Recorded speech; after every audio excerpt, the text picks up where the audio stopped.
This is LBC from Global, leading Britain's conversation with Nigel Farage.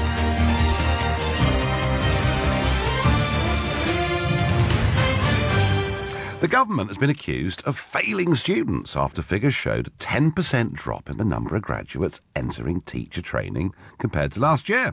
And many people are saying the situation needs to be looked at urgently. According to the figures, the numbers are down. People going into teacher training from 7,900 to 7,200. So it's a pretty significant fall of 780 people. And in particular, there are worries in the key subjects of mathematics, English and the sciences. So what's going wrong here? Why is teaching becoming such an unfashionable career prospect for young people in Britain? Other parts of the world, like India and China, they value teaching. Somehow it's got a different social status than it's got in this country. So I want to know, why are people not going into teaching? Is it because it doesn't have the status that it deserves? Is it because the conditions in schools are frankly just too difficult? Is it because it doesn't pay enough money? Is it because graduates just want to do other things? I don't know, but I would like to hear from people either involved in teaching or formerly involved in teaching or thinking about going into teaching.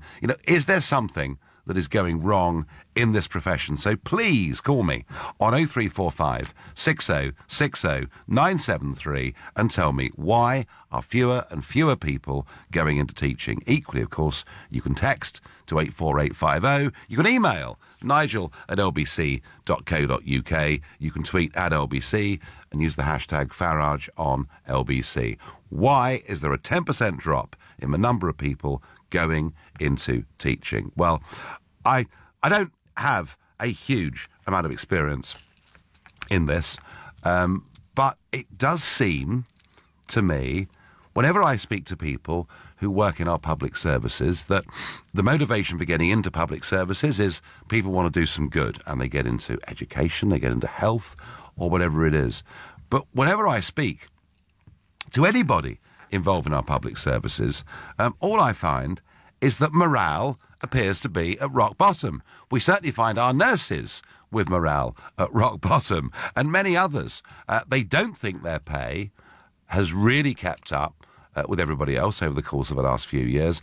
But, as I say, crucially, I wonder whether this isn't something to do with social status. This isn't something to do with the way people feel they're respected for the work that they do. So why? What is it? What's putting you off going into teaching? Or if you're out there as a teacher, what is making you want to leave being a teacher? So let me know what you think on 0345 60 60 973. I have to say, the thought for me of going into a classroom full of 15 and 16-year-olds, all of whom are effectively trying to get one up on you, is something that would fill me, I think, with horror. No, actually, I don't mean that. I've spoken at around about 200 schools and universities over the course of the last few years. I've always enjoyed it, but I've done it for an hour here, an hour there, and then been able to walk away. Robert from Cambridge, what's your view? Why are fewer people doing this? Well, my son has just qualified as a new teacher. Yep. And I'd probably be a bit naive before he went into teaching, but the amount of hours they put in is just unbelievable. He would do a full day at school and probably spend at least 4 hours a night getting ready for the next lessons. And of course, the pay... Is that, Robert, because he's a new teacher? I mean, presumably, once you've done that job for 5 or 10 years and you're teaching a similar curriculum, you wouldn't need to put all those hours of work in for the next day.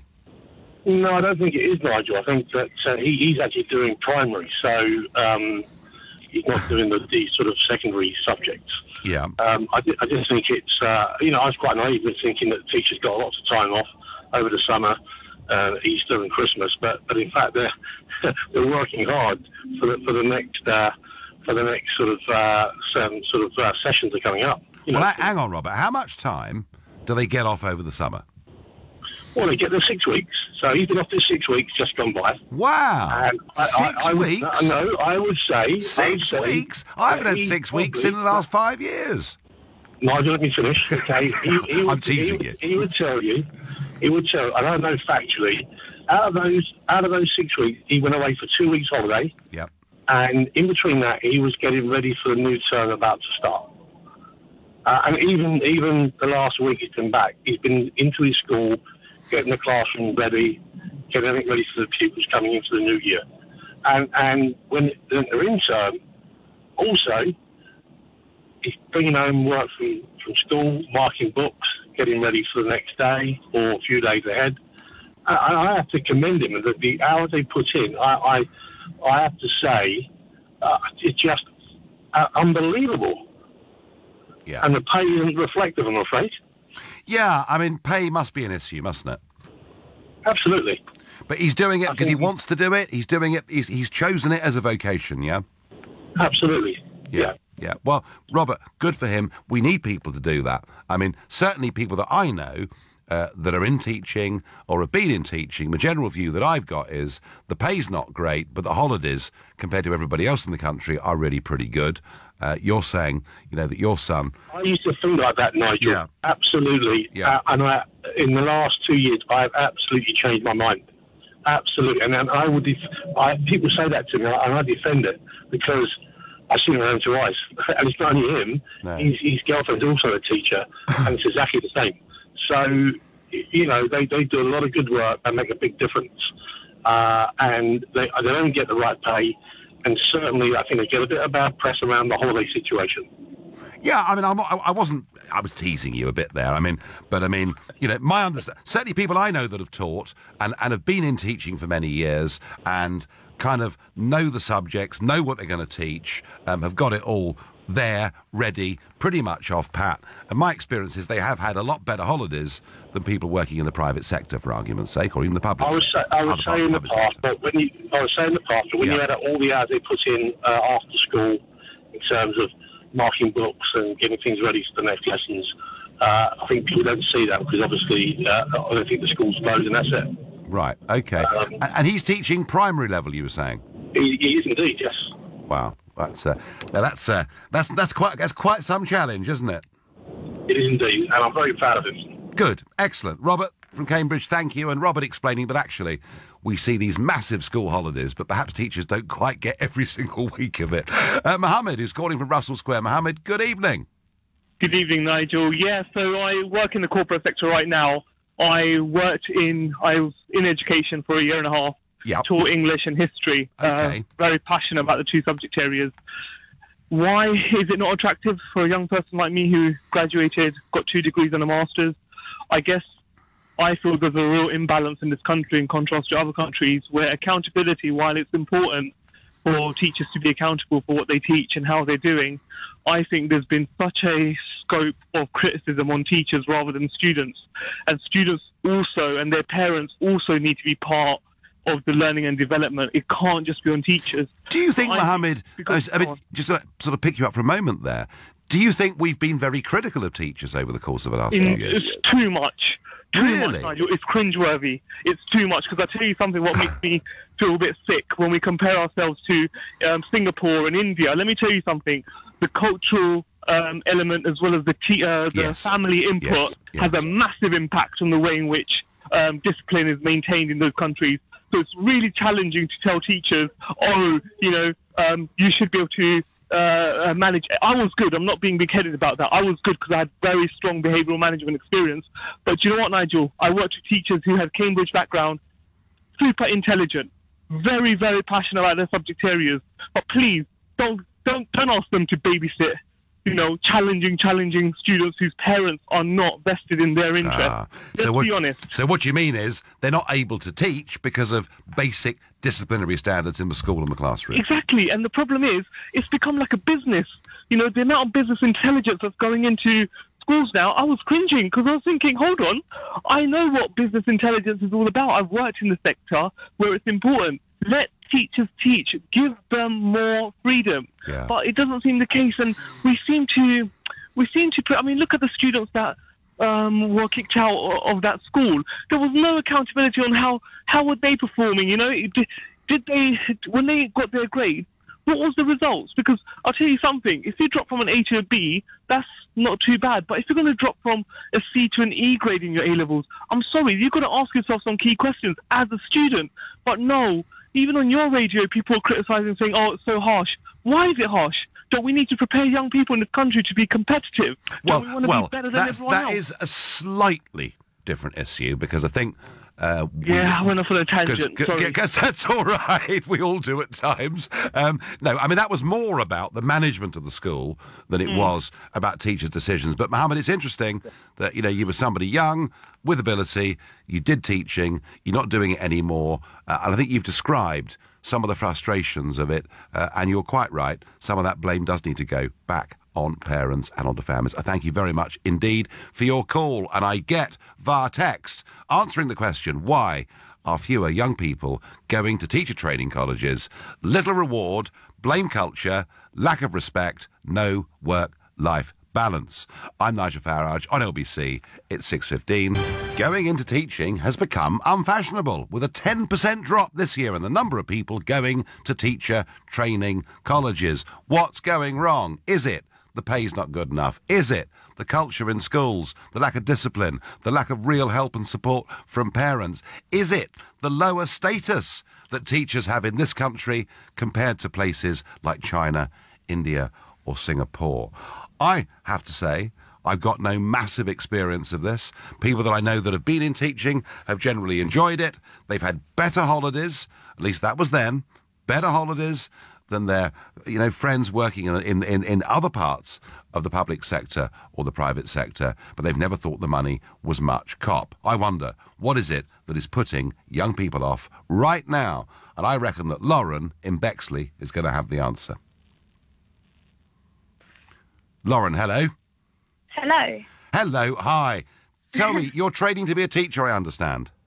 I am. I'm just heading into my second year of primary teacher training. Yep. Do you see a problem? I mean, why are fewer and fewer people, Lauren, going down the route that you're currently in? I think there's two major problems with it. I think the first one being that actually to get into teaching, into a degree, is quite difficult in the first place.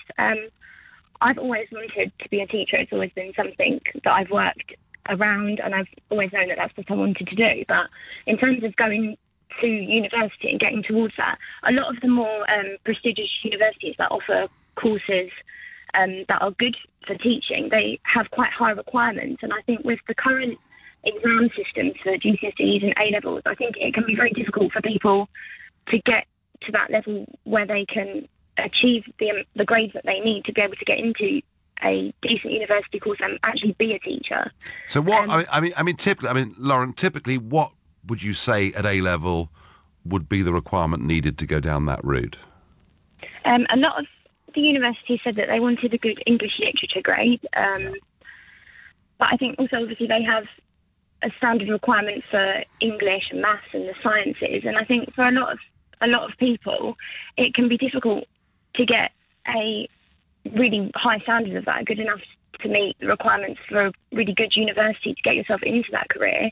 And I think that's a shame, because I think a lot of people are very suited to teaching and very good with children, and I think it's unfortunate that people might be held back for their academic ability. But Lauren, surely to be a good teacher, yes, of course there are personal and communication skills needed there. Of course there are, but surely they've got to be of some academic standard to be teachers.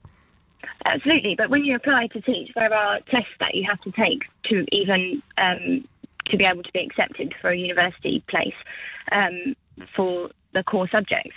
But I think that there needs to be more of a focus on interviews that sort of showcase the skills that people have as a person teaching, rather than purely the academic side of it. So you could be academically the most qualified person in the world. You decide to go into teaching, but actually you're a rubbish communicator. Yeah, exactly. And I think it's important that children in primary school that have teachers have someone that they can make a connection with, and that actually they have that person as a memorable part of their life that taught them. I think children would learn a lot more from that than someone that's very purely academic. And I think there should be much more of a focus on that. OK, that's a very good point. We need to be thinking a bit more about personal communication skills and the ability, perhaps, to command attention. Lauren, so when will your first job be? So I've got another 2 years at university and then I'll be qualified, so then I'll be in school.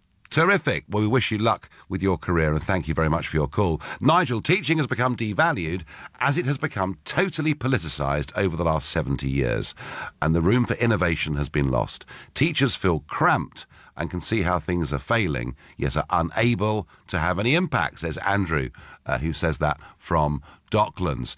Certainly, the national curriculum does have a limiting effect on what people can teach. That is certainly true.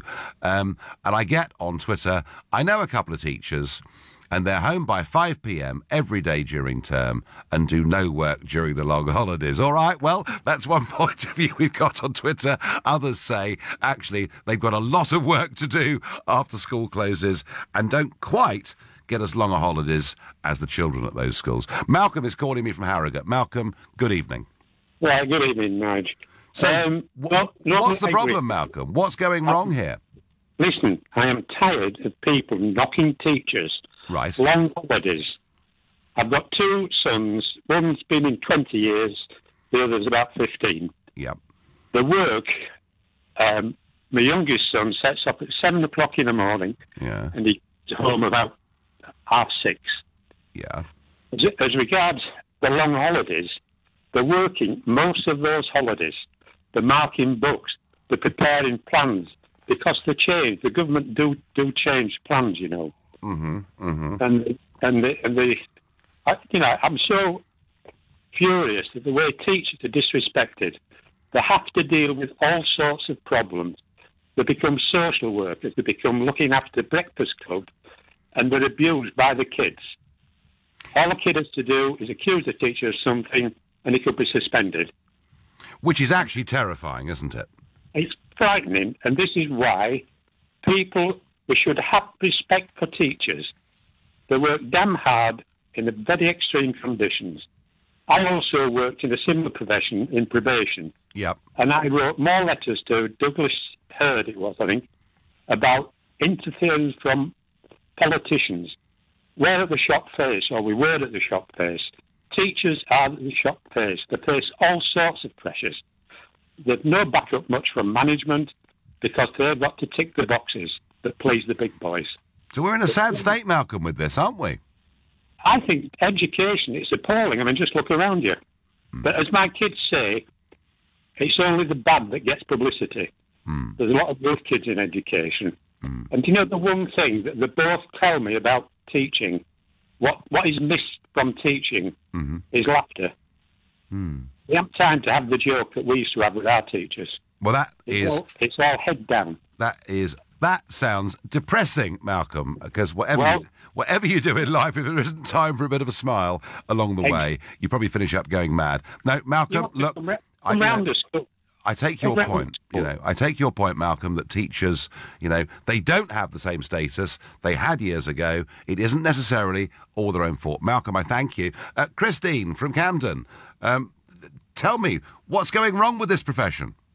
Well, I actually don't agree with a lot of what's been said. I do believe that teachers work very hard when they're in the classrooms, but I think that some of it is very much exaggerated by the media. For example, my sister happens to be a school governor, as she was chair of governors at a small primary school in Camden.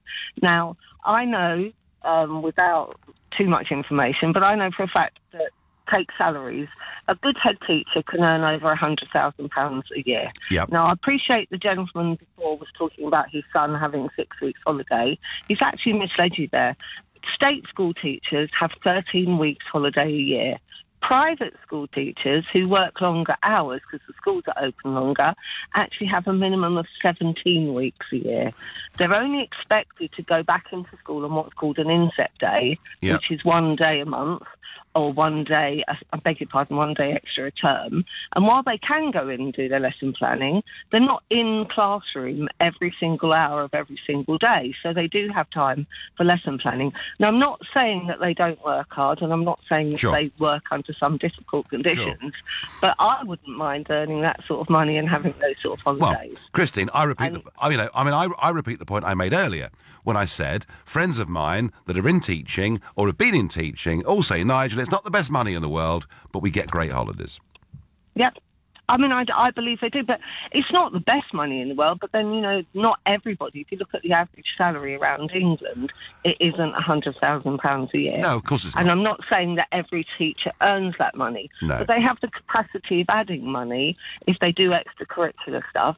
They volunteer for Breakfast Club. They're not forced to cover Breakfast Club or after-school clubs. They choose to do that. So when you choose to do something, you can't then complain that you're doing it. So, Christine, don't choose to do it. If, and certainly, I mean, friends of mine that were teachers were fanatical sports players.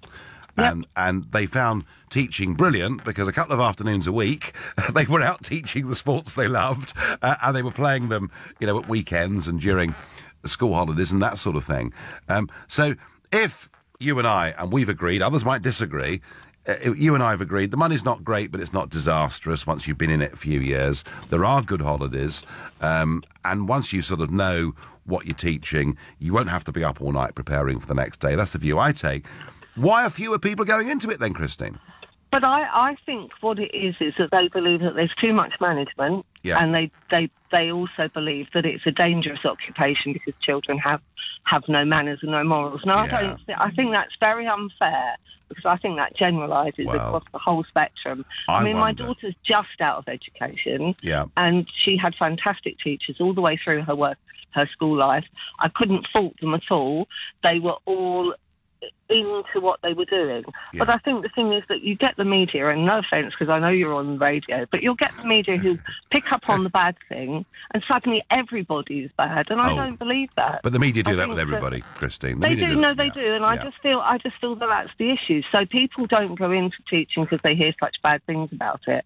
And I think if you find a good school where you've got everybody engaged, you've got a great head teacher, you've got a great board of governors, it's a fantastic occupation. I think the trouble is if you don't have the support from the board of governors, which they can be very unsupportive. No. I'm sure that it's a difficulty. But I think it's the same in every single career that you go into. There'll be good bankers, there'll be bad bankers, there'll be good politicians. Sure. Of course there will. Christine from Camden, I'm going to have to thank you. Going to have to let you go.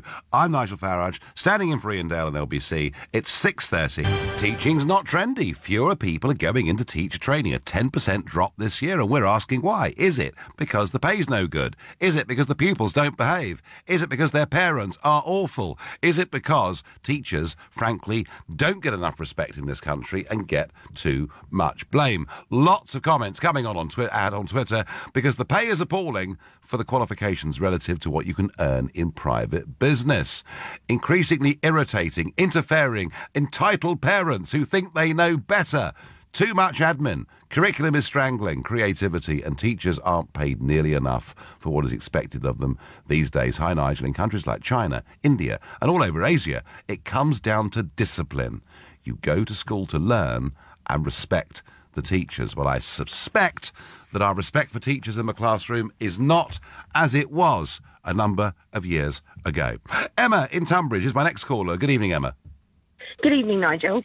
So what is your experience? I'm just giving a call because I am actually starting university at the end of this month because I'm doing a degree in order to then teach secondary English or history. And I'm a mature student, and the financial implications of me leaving work to go to university is massive. I'm going to really struggle financially in order to support myself through university. And I have 2 small children as well. And so for me, I just actually did my budget today, and I'm going to find it extremely difficult to do this, but it's something that I've always wanted to do. Yep. My current job is very, very low paid, so even taking, a starting salary as a teacher, I'm going to be considerably better off than I am now. So I think that it's a it's something worth doing. But the financial implications of studying is obviously a bit of an issue. Well, you're obviously, Emma, following a bit of a dream, aren't you? This is what you've wanted to do. Yeah, and I absolutely admire you for doing that. I really do. But you've made this life choice, and you're paying a fairly big penalty at the moment for doing it, and that's great. But why are there fewer Emmas out there than there were a couple of years ago? Well, every time I speak to people about what I'm doing, I only ever get negative comments. I don't ever get anybody say to me, oh, wow, that's really good. All I get told is, oh, it's really hard and you don't get paid enough and you have to deal with all of these students. I don't get any encouragement to do it. I've never had any encouragement from anybody to do this. So I'm kind of, even from my friend who is a teacher, she was like, well, government cuts and things like that, it's not a great place to be at the moment. No, well, Emma, look, you're going against a bit of the flow in doing what you're doing, and I wish you really, really well. Honestly, I do. Honestly, I do, and thank you so much for your call. Joseph in Nottingham is recently qualified, I understand. Joseph, good evening. Hello, good evening. I'm a first-time caller, so I'm a bit nervous. Don't be... Joseph, we're just having a chat. That's all it is. So, tell me, you've just qualified, I understand. I've just qualified from university. I did a 3-year course, and I will be starting next week with my first class. Wow! And I think there's a lot. There's a lot of accountability and a performativity around teachers, not only with Ofsted and the work's massive amount of pressure on data, but also in terms of it being a moral and kind of a moral duty as well, because we have to deal with a lot of safeguarding issues. We're accountable to those children who come into our classrooms, and also things like the prevent agenda. We need to be looking at that as well. Yes. But there's also a moral obligation as well. Is we are training children and giving children skills and knowledge for a future which we don't actually know what it's going to be yet. We don't know what these skills the children will need. We have to give them the basic skills so that they can go on to their lives and succeed. I wanted to teach him because I do still think it, even though there's a lot of pressure, I've worked all through these summer holidays every day getting things ready, and I think I've come to the realisation that there's so many jobs, you never get everything finished. But I think it's a fantastic industry to be in, and I think it's the children. That's what we all do it for. We wake up in the morning for the children and So, I mean, next week, Joseph, next week for you is a really exciting big moment. It's a massive moment. It's probably 4 years in the in training, a huge amount of money which has gone into it to fulfil my ambition in life to actually be a teacher. And I don't think the government help. I think we do get beat around the post, and I think Mr. Gove, his legacy has haunted. It is still evident in the classrooms today. He did. I don't know. Being training, we've been through a lot of changes, even in the 3 years of my training, and there is so many changes. And I do think that some education secretaries try to put their legacy without thinking about. What did Gove do specifically that have made teachers, it would appear to me, loathe him so much? I think it's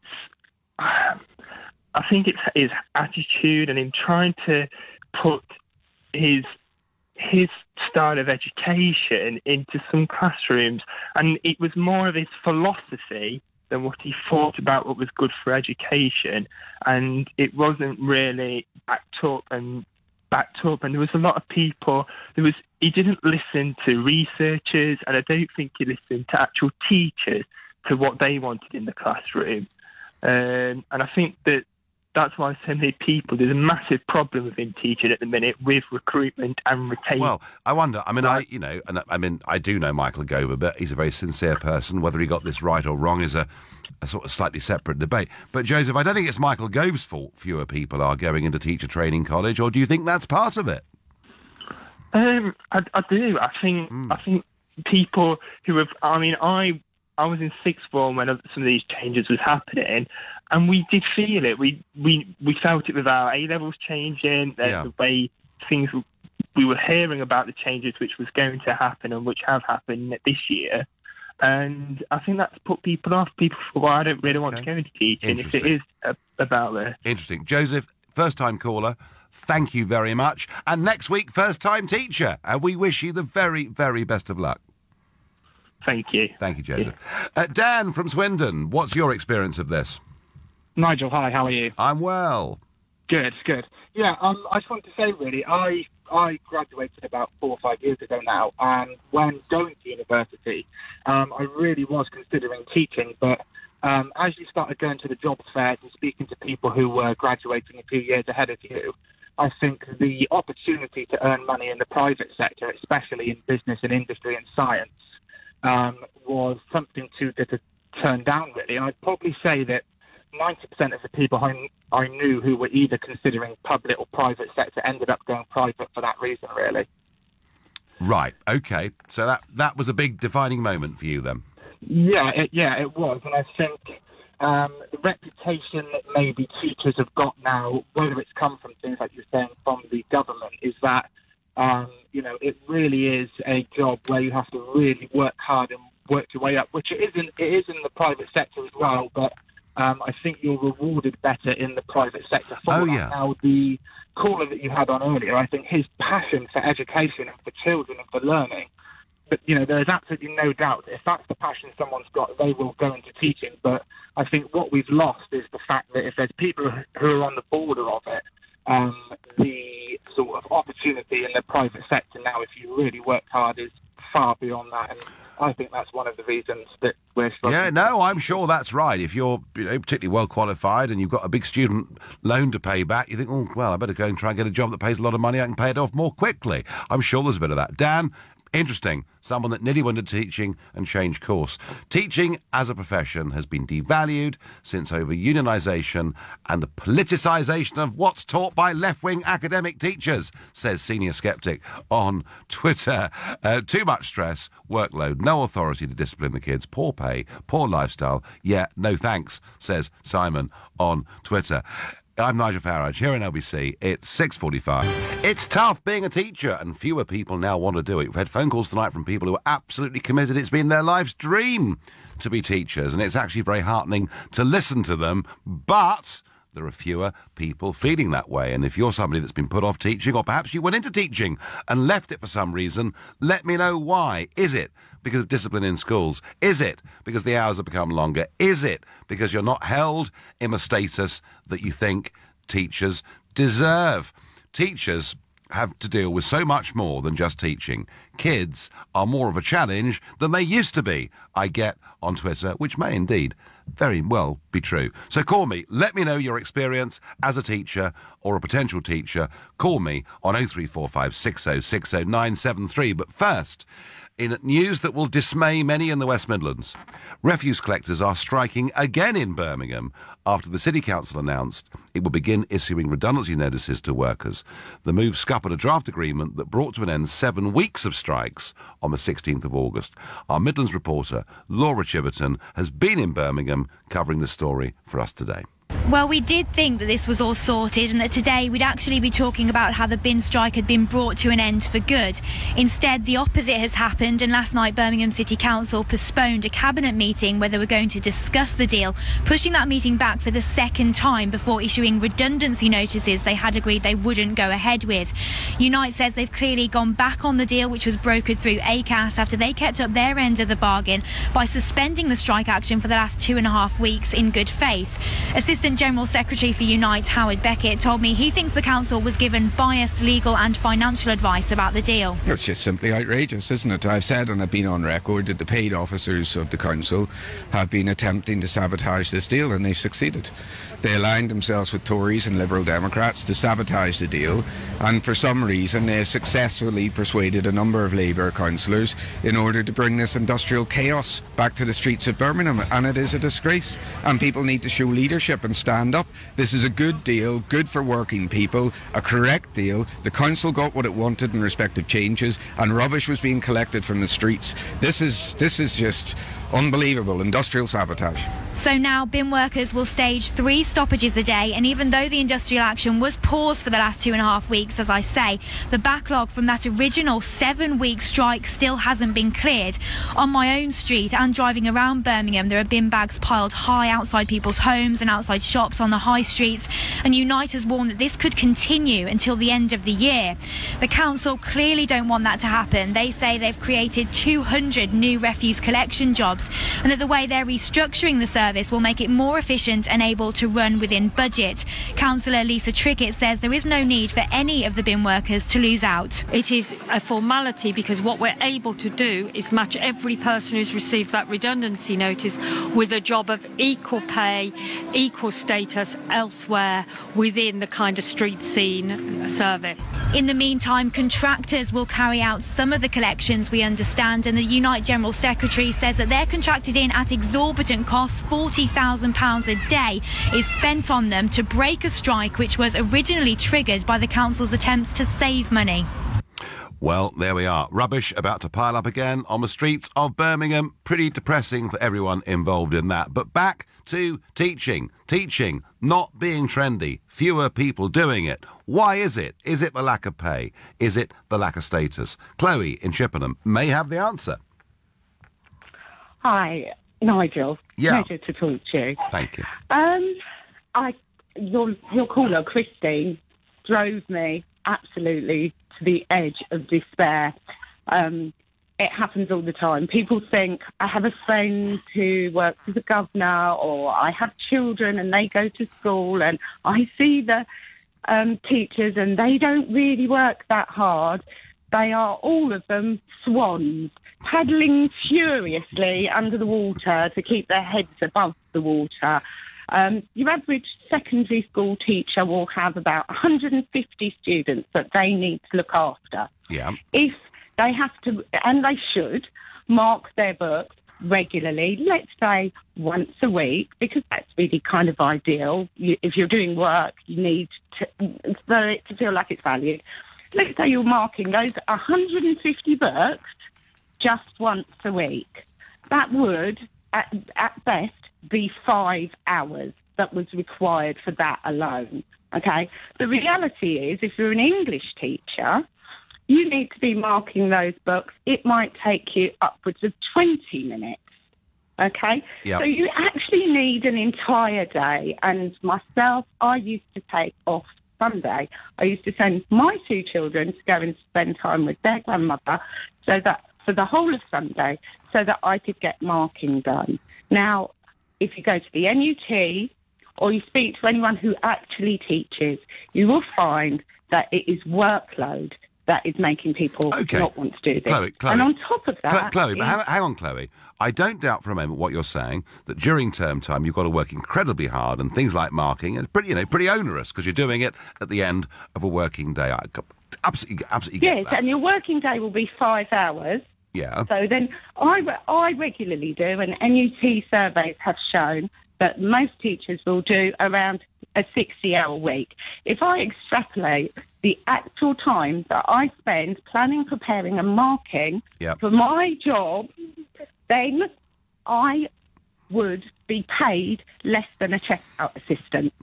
Yeah, no, Chloe, if you're doing 60 hours, I'm sure that is absolutely right. But the point Christine was making was you do at least get good holidays, don't you?